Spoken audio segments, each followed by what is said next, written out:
This is Umar for BoxNation, and Lennox Lewis's Goldstar Tour is officially underway. We're in Wolves. I'm sure you're going to travel to so many places that you haven't seen before in the UK, but you're going to reconnect with some of your most hardcore fans, Lennox, that you gave them so many good memories. It must be a delight for you.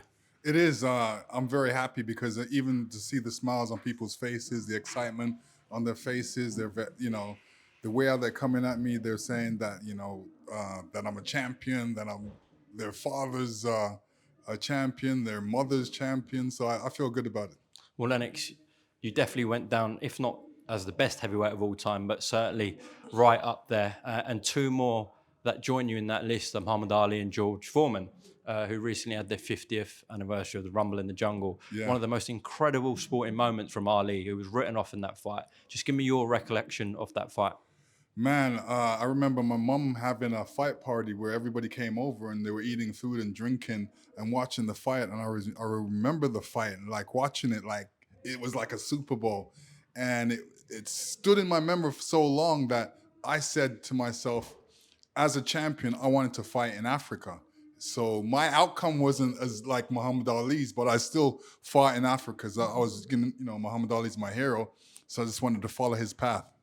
Well, Muhammad Ali, God rest his soul, I'm sure if you asked him about, what was his favourite memory from his career, that could have been it, the Rumble in the Jungle. Yeah. Just give me, you had so many with the Olympics becoming undisputed, but if you can pick one or two from your amazing career, what would it be? It would have to be the Olympics. It was, Olympics was big for me because of the fact that so many different countries were in it. The Russians and the Cubans were the top boxing countries at the time, and a lot of people were saying that, oh, I wouldn't make it, and it was great as a young boxer, as a young kid coming from Canada, coming from England. I finally reached the Olympics and won the Olympics. Absolutely.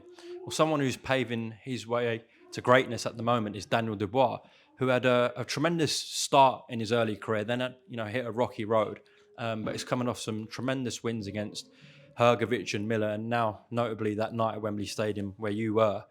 How impressed were you with Daniel's stoppage win? Very impressed. I was impressed with the right hand. I couldn't believe how well he threw it, and he was so accurate with it. And he just looked like he was ready for that fight. He looked like he's been through the trials and tribulations, and now he was ready to step up.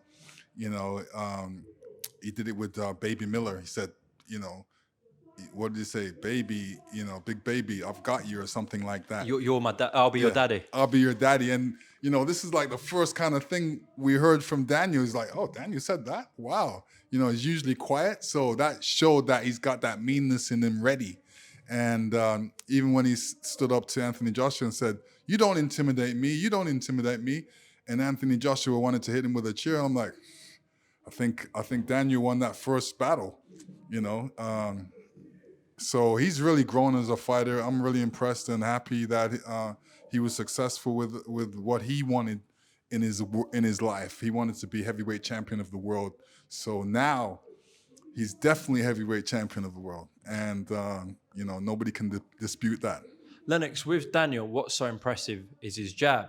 And when I look back at heavyweight history, yourself and Larry Holmes really carried the best jabs as heavyweights. Not saying his is as good as yours or Larry's, but it's certainly a very good jab for a heavyweight. How do you see it? Excellent job. He doubles it up well. There's a lot of power behind it. He steps into it. You could tell that he's focused. He focused on the job, and he listens too. Because I've been saying it from time. A great heavyweight always has a great jab. So if you want to be a great heavyweight, you got to develop your jab, and he definitely developed it. With Anthony Joshua, we were expecting a rematch. We've actually heard as of yesterday that there's reports that he sustained an injury and won't be rematching Daniel Dubois next. What are your thoughts on that, Lennox? Yeah, I don't like guys that fight with injuries. If you have an injury, don't fight, because what it does, it makes you look bad. So if he's got an injury and he can't fight, well, he's doing the smart thing. If he didn't have that injury, let me rephrase it. If he was good to go, do you think he would be rematching Daniel Dubois next, Anthony? No, I don't think. I don't think he should take the rematch. I think he needs a rest for a minute and then come back. Okay. Do you think we've seen the best of Anthony Joshua? It seems so. I think that my best of Anthony Joshua was definitely the Klitschko fight. He boxed well.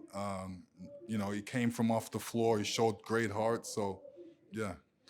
Can I ask about your previous relationship with Anthony? I'm talking about years ago. I think in Jamaica, was it you were helping him out a little bit or going Yeah, to? yeah. What's your relationship like with Anthony, if you even have one? Um, we don't really have a relationship. Not really. I mean, I speak to the people around him. Um, Nice. They're nice. Everything's good though. Would you have liked to helped him like back in the day, Anthony, when he was starting out? Yeah, Anthony would have needed me, especially with the jab and with certain fundamentals, but he chose not to. Back to the IBF champ, Daniel Dubois. Yeah, It's a new Daniel Dubois, I think we're seeing at the moment. yeah. He's been in there with Usyk and gave a good account of himself You in said a Poland. new Daniel Dubois, Yeah. the King Slayer. He's the King Slayer. Tell him, Lennox. You got to give. Let me tell you, got to give Daniel Dubois his flowers, man. He did a great job, and he worked hard. He sacrificed, and this is the flowers that you get. Great job. Certainly is. He's doing. If he goes back in there with Usyk or goes in there with Fury, the two top dogs, how does he get on with them, Daniel? I think Daniel got a lot of confidence right now. So when he's going in there against Fury, he's probably going to look to knock out Fury, but he's got to catch him first because Fury, he's not an easy guy to hit. So he's got to work to catch up with Fury. With that rematch on December 21st in Riyadh, you had the perfect record, with Oliver McCall and Hassan Rahman. What you did to turn those fights around was incredible. When you lost those fights, did you have to do any soul searching? Did you leave the fight night, the first fight with both of them thinking in the rematch, I've got you? Like, what was your mindset? My mindset was, you could say that, my flame was dwindling until that rematch, and then it gave me a chance for my flame to get bigger. What are you trying to say there?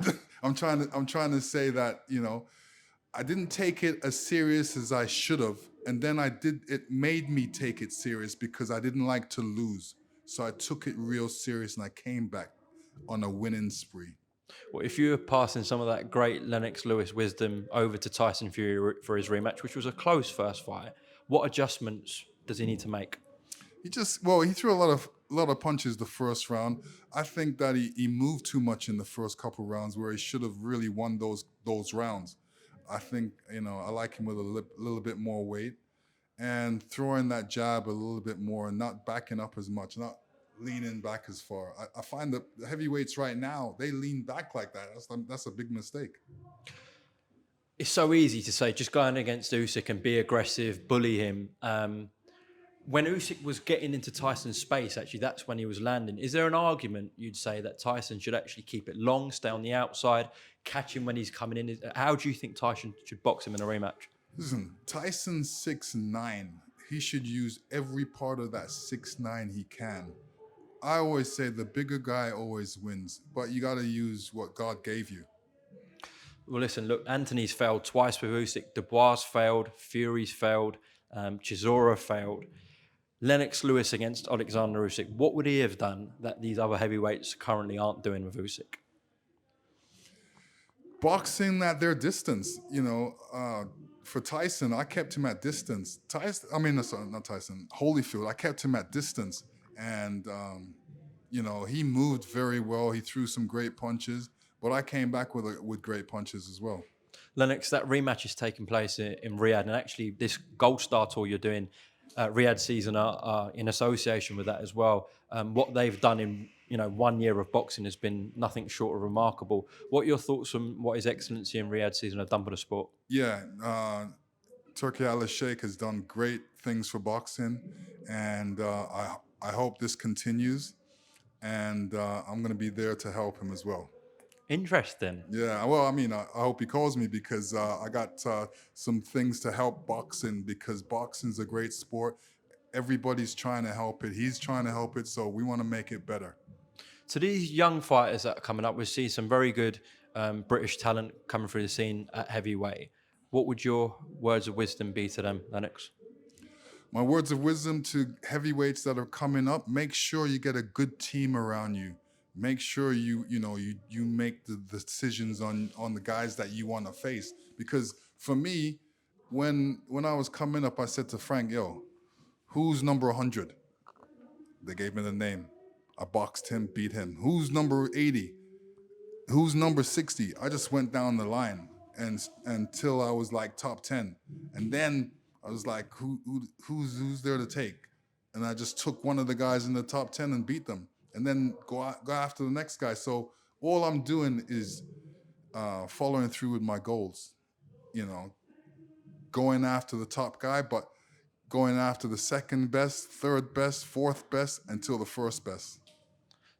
Have a good team around you. I think those were key words, because I see so many fighters, talented fighters, who lose their way, fall out with managers, trainers, etc. We see that in the sport a lot, Lennox. Yeah. No, it's important to have a good team around you. You're the boxer. You're the number one guy. So everything should revolve around you. But you got to have a good team that's, they'll tell you when you're doing something bad. They'll tell you, listen, champ, let's go. We got to go. We can't be late. Or they'll say, hey, no, that wasn't right, champ. You got to, you have to have a good team that's going to tell you the truth. Last question. I really do appreciate your time. And I want to ask you this question every time I've interviewed you, but I'm going to do it now. Many people, many fight fans across the world will have you as the best heavyweight of all time. There's an argument for a fair few guys to take that mantle. But in your heart of hearts, Lennox, do you believe you are the best heavyweight of all time? I am the best heavyweight in my era. Humble as ever. Lennox, God bless you. Enjoy the rest of your tour. You can get your tickets now. Come see the man himself. And yes, please come see me. Make sure you come see me. Hear some of the stories. Lennox, God bless you and thank you for your time. Thank you. Thank you.